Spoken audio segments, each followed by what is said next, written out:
Mr. Nalapat, as I said in my opening monologue, currently, a bunch of issues plaguing the world. What is the G7 likely to address?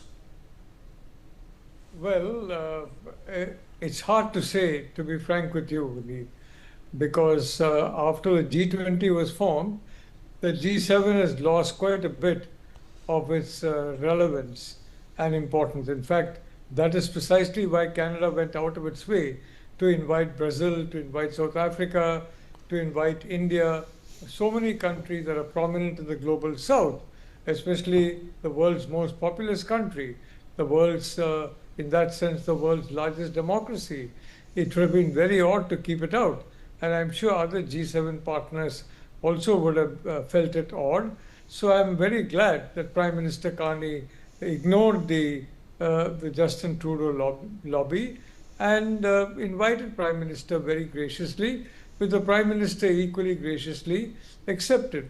So I think, yes, this meeting with Mark Carney is going to be important because terror is an issue all over the world. And terror is an issue now. For the moment, the K group is active in India, but after some time, they may turn their attention within Canada as well. So the point is that it's very important about Prime Minister Modi is very clear. He's a man of peace. That's why he stopped Operation Sindoor at a stage when, frankly, India had the overwhelming advantage, because he's fundamentally a man of peace. He's not a man of war. And as he has repeated in Cyprus, this is not the era of war. He said that to President Putin, if you remember, 3 years ago. And if the other countries had heeded, the G7 countries had heeded that particular message, so much of carnage, so much of human life lost could have been avoided in Ukraine.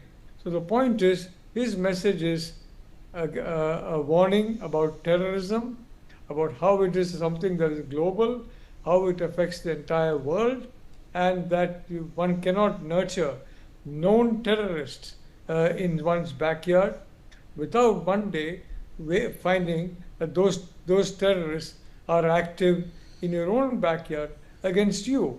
So I think the Prime Minister has got a very important message, and of course he's conveying the message to the world's most populous democracy, 1.4 billion people, a huge proportion of the population of the world. And had India been left out, well, the percentage of people who have been left out would be enormous. So I think, of course, Mark Carney did the right thing, and Prime Minister Modi did the right thing in traveling for that meeting. And it's in that remote location, Vineet, not because of its scenic beauty, because it is, of course, very scenic.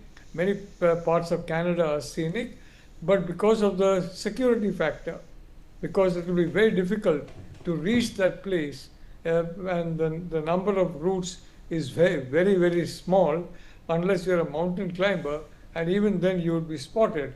So I think it is security more than anything else for the G7 leaders and the important G7 invitees.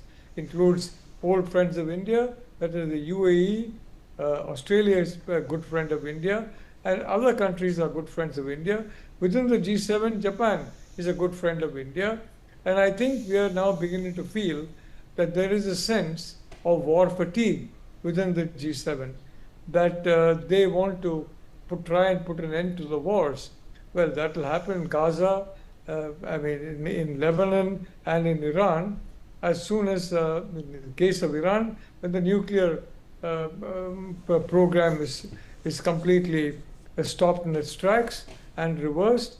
In the case of Gaza and Lebanon, should there be a situation where terror has been eliminated, I don't see it coming in a hurry, but Ukraine is much easier that way, and I do hope the G7 will move on Ukraine, will heed Prime Minister Modi's message of 2022.